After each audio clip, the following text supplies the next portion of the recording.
आज IPLच्या प्रत्येक मॅचमधून BCCI तब्बल 136 करोड रुपये कमवतं। पण हेच IPL सुरू होण्याआधी BCCI अशाच एका लीगला सुरू होऊच द्यायचं नाही म्हणून फिल्डिंग लावत होतं। त्यानंतर त्याच लीगची आयडिया चोरून BCCIने IPL सुरू केली होती आणि आज IPLची सुरुवात कोणी केली असं विचारल्यावर पहिलं उत्तर येतं ललित मोदी। पण IPLची बेसिक कन्सेप्ट तयार होण्याआधी झी मीडिया आणि SL ग्रुपचे संस्थापक सुभाषचंद्र गोयंका यांनी BCCIचा बदला घेण्यासाठी ICL म्हणजे इंडियन क्रिकेट लीग सुरू केली होती। हे सुभाषचंद्र गोयंका त्यावेळी मीडिया क्षेत्रातील दिग्गज होते आणि BCCI पण सर्वात श्रीमंत क्रिकेट बोर्ड होतं। मग त्यांच्या दोघात असं काय भांडण झालं होतं ज्यामुळे आधी ICL सुरू झाली आणि तिला नंतर बंद पाडून BCCIने IPL सुरू केली। ही स्टोरी खूप इंटरेस्टिंग आहे आणि तीच आज आपण पाहणार आहोत या व्हिडिओमध्ये। 1983 मध्ये पहिला क्रिकेट वर्ल्ड कप भारताने जिंकला तेव्हा BCCI कडे प्लेयर्सला देण्यासाठी पैसे सुद्धा नव्हते। खेळाडूंना प्रत्येक वनडे मॅचसाठी 1500 रुपये दिले जायचे, पण त्यानंतर फक्त 15 वर्षांनी म्हणजे 2000 मध्ये क्रिकेटचा क्रेज भारतात प्रचंड वाढला। तोपर्यंत प्रत्येक घरात टीव्ही आली होती, जाहिराती सुरू झाल्या होत्या आणि त्यामुळे BCCIला ब्रॉडकास्टिंगचे राईट्स विकून कोट्यवधी रुपये मिळत होते। आता त्यावेळी भारतातील इतर खेळांपेक्षा क्रिकेटची ग्रोथ खूप फास्ट होत चालली होती आणि हेच भारतातील उद्योगपत्यांना क्रिकेटकडे आकर्षित करत होतं। त्यांना माहित होतं की हा खेळ अजून काही वर्षात अब्जो रुपये कमवून देऊ शकतो, एवढी ताकद या खेळात आहे। म्हणून जो तो BCCI कडून ब्रॉडकास्टिंगचे राईट्स विकत घेण्यासाठी कोट्यवधी रुपये लावत होता आणि अशाच उद्योगपत्यांमध्ये एक होते झी मीडिया आणि SL ग्रुपचे संस्थापक सुभाषचंद्र गोयंका। ते ब्रॉडकास्टिंगचे राईट्स विकत घेण्यासाठी काहीही करायला तयार होते, कारण त्यांना या खेळात फक्त पैसा दिसत नव्हता, तर त्यांना माहित होते की एकदा की आपण या खेळाशी जोडलो तर टीम मधले खेळाडू व BCCIच्या अधिकाऱ्यांसारखे आपले देखील नाव जगभरात चर्चेत येईल। आणि अजून एक गोष्ट म्हणजे त्यांना या क्रिकेट मनापासून आवडत होते। त्यामुळे सुभाषचंद्र गोयंका हे 2004 मध्ये ब्रॉडकास्टिंगचे राईट्स खरेदी करण्यासाठी BCCI कडे गेले आणि त्यावेळी इंडियन मीडिया आणि बिझनेस क्षेत्रात सुभाषचंद्र गोयंकांचं नाव खूप मोठं होतं व त्यांचे मोठमोठ्या राजकारण्यांशी संबंध सुद्धा चांगले होते। त्यामुळे BCCIने त्यांची बोली स्वीकारली आणि जवळपास त्यांना हे ब्रॉडकास्टिंगचे राईट्स देण्यात आलेच होते आणि ही बातमी देशात वाऱ्यासारखी पसरली। काही न्यूज चॅनल व वृत्तपत्रांनी तर ही बातमी छापली देखील। पण अचानक BCCIने त्यांचा निर्णय बदलला आणि सुभाषचंद्र यांच्या ऐवजी ESPN स्टार स्पोर्टला हे राईट्स देण्यात आले आणि इथे सुभाषचंद्र आणि BCCIचे संबंधात ठिणगी पडली। सुभाषचंद्रांची संपूर्ण देशात नाचक्की झाली। मग त्यांनी BCCIला मुंबई हायकोर्टात देखील ओढलं, पण तिथे सुद्धा BCCIच्या बाजूने निर्णय झाला आणि त्याच दिवशी सुभाषचंद्र गोयंकांनी प्रण घेतला की काहीही करून क्रिकेटमध्येच BCCI इतकं पॉवरफुल बनवून दाखवायचं। पण एक मिनिट, तुम्हाला या व्हिडिओची स्क्रिप्ट व एडिटिंग आवडली ना आणि तुम्हालाही माझ्यासारखे व्हिडिओ एडिटिंग व स्क्रिप्ट रायटिंग शिकायची असेल तर मी तुमच्यासाठी एक खास कोर्स घेऊन येणार आहे। पण त्याआधी तुम्हाला तुमची थोडीशी माहिती डिस्क्रिप्शनमधील गुगल फॉर्ममध्ये द्यावी लागेल, ज्या आधारे मी तो कोर्स खास तुमच्यासाठी डिझाईन करेल। त्यामुळे डिस्क्रिप्शनमधील गुगल फॉर्म नक्की भरा। आता आपण आपल्या व्हिडिओच्या मेन मुद्द्याकडे येऊयात।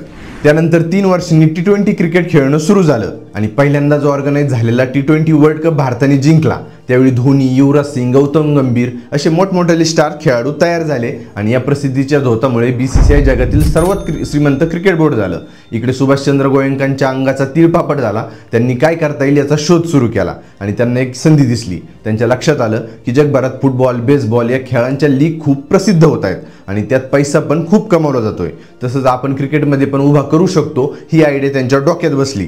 त्यांनी एक डिटेल प्लॅन तयार केला आणि काही दिवसातच सुरू केली इंडियन क्रिकेट लीग म्हणजे ICL। या लीगला लोकांनी सिरियस घ्यावं यासाठी त्यांनी एक BCCI सारखंच बोर्ड तयार केलं। त्यावर दिग्गज खेळाडू जसे टोनी ग्रीक, डीन जोन्स आणि किरण मोरे यांना बसवलं। डोमेस्टिक पासून ते इंटरनॅशनल खेळाडूंना त्यांना मिळत आहे त्यापेक्षा दुप्पट तिप्पट रक्कम देऊन लीगमध्ये खेळायला बोलवलं। पाकिस्तान, बांगलादेश, भारत अशा 4 इंटरनॅशनल आणि देशातील 8 शहरांना रिप्रेझेंट करणाऱ्या टीम्स बनवल्या, जसं की Chennai superstars, Hyderabad heroes, Mumbai champs, Lahore बादशाह, ढाका वॉरियर्स आणि सगळ्यात महत्त्वाचं म्हणजे ज्याने भारताला 1983 मध्ये पहिला वर्ल्ड कप जिंकून दिला त्या क्रिकेटरला या ICLचं ब्रँड ॲम्बॅसेडर करण्यात आलं आणि त्या क्रिकेटरचं नाव होतं कपिल देव। आता एवढं सगळं एकदम जय्यत केल्यावर ही लीग सुपरहिट होणार हे फिक्स होतं आणि हे सगळं BCCIला शांत बसून देत नव्हतं। त्यांना वाटायला लागलं की भारतातील क्रिकेट आता आपल्या हातातून निसटायला लागलंय। वेळ हातातून निसटायच्या आधी त्यांनी या ICLला हाणून पाडण्याची तयारी सुरू केली। त्यांनी सगळ्यात आधी कपिल देव आणि किरण मोरे यांना BCCI मधून सस्पेंड केलं आणि ICL मध्ये गेलेल्या खेळाडूंना स्ट्रिक्ट वॉर्निंग दिली की तुम्ही जर ICL मध्ये खेळले तर परत तुम्हाला इंडियन टीममध्ये जागा मिळणारच नाही। आणि जे डोमेस्टिक खेळाडू होते त्यांना प्रत्येक मॅचसाठी आधी 16,000 रुपये मिळायचे, ते 35,000 केले आणि सोबत ICLला आम्ही परमिशन दिलेलीच नाहीये, ही बंडखोर लीग आहे असं BCCIने सगळ्या जगाला सांगितलं आणि इतर क्रिकेट बोर्डांचे खेळाडू जे की ICLमध्ये सहभागी झाले आहेत त्यांना देखील माघारी बोलून घ्यावी अशी विनंती BCCIने ICCकडे केली आणि ICCने देखील BCCIला सपोर्ट केला। आता एवढं सगळं करूनही सुभाषचंद्र काही थांबायला तयार नव्हते। त्यांनी ICL काहीही करून सुरू करायचीच हे ठरवलं होतं, कारण त्यांना माहीत होतं की जर का एकदा यात किती पैसा आहे हे मी BCCI व ICCला दाखवलं तर त्याच पैशापुढे हे दोघेही झुकतील। इकडे BCCIने सगळे प्रयत्न केले तरी ICL काही थांबायला तयार नव्हती, म्हणून त्यांनी देशातील व राज्यातील सर्व क्रिकेट बोर्डांना व स्टेडियम ओनरला पत्र पाठवली की ICL मधील एकही मॅच जर तुमच्या स्टेडियमवर झाली तर आम्ही परत तिथे एकही इंटरनॅशनल मॅच खेळणार नाहीत अशी धमकी वजा सूचना त्यांनी त्यांना देऊन टाकली। आता सुभाषचंद्र गोयंकांना पण राग आला, म्हणून त्यांनी सुप्रीम कोर्टात धाव घेतली व BCCI आम्हाला धमकावत आहे अशी एक याचिका दाखल केली। यावेळी कोर्टाने गोयंकाचे ऐकले आणि BCCIला सूचना केली की तुम्ही या लीगमध्ये कसली लुडबुड करू नका व क्रिकेट प्लेयर्सला सुद्धा बंधनं घालू नका। या निर्णयामुळे ICL कशी बशी चालू झाली। यात खूप इंटरनॅशनल प्लेयर्स तर नव्हते, पण पाकिस्तान बांगलादेशमधील खेळाडू खेळत होते। 2 वर्ष म्हणजे 2 सीझन ICL चालली खरी, पण बांगलादेश क्रिकेट बोर्डाने जे खेळाडू त्या लीगमध्ये खेळले त्यांच्यावर 10 वर्षांचा बॅन लावला व ICCने सुभाषचंद्र गोयंकांना स्पष्ट सांगितलं की जोपर्यंत BCCI तुम्हाला स्वीकारत नाही तोपर्यंत आम्ही तुम्हाला मान्यता देऊ शकत नाही। यामुळे ICLची पॉवर कमी झाली।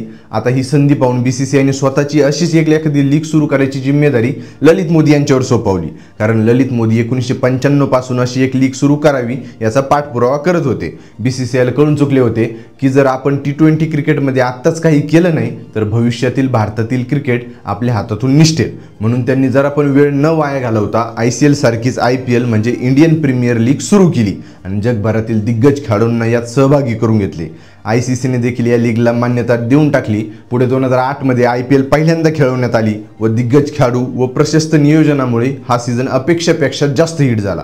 दुसरीकडे सुभाषचंद्र गोयंकांची ICL 2 सीझन खेळून बंद पडली। अनेक खेळाडूंनी ICL ऐवजी IPL निवडले व कपिल देव यांनी सुद्धा ICL मधून राजीनामा देऊन परत BCCI जॉईन केले। या सगळ्या धक्क्यातून सुभाषचंद्र खसले आणि त्यांनी क्रिकेट खेळाचा नादच सोडून दिला, पण त्यांच्यामुळे आज जगात फेमस असलेला खेळ म्हणजे IPL आपल्याला पाहायला मिळतोय आणि यातून कोट्यवधी रुपये खेळाडू व संघ मालक तर कमावतच आहेत, पण भारतातील इतर क्षेत्रांनाही त्याचा फायदा होत आहे।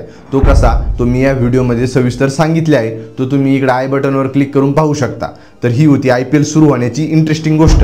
पण यात तुम्हाला काय वाटतं, सुभाषचंद्र यांच्यावर अन्याय झालाय का की BCCI बरोबर आहे? हे मला कॉमेंट्समध्ये नक्की सांगा व व्हिडिओतील माहिती आवडली असेल तर लाईक करा, तुमच्या मित्रपरिवारांसोबत शेअर करा व तो व्हिडिओ एडिटिंग व स्क्रिप्ट रायटिंग शिकायची असेल तर डिस्क्रिप्शनमध्ये लिंकवर क्लिक करून माहिती भरून घ्या आणि चॅनलला सबस्क्राईब करायला सुद्धा विसरू नका। चला भेटूयात पुढील व्हिडिओमध्ये। धन्यवाद।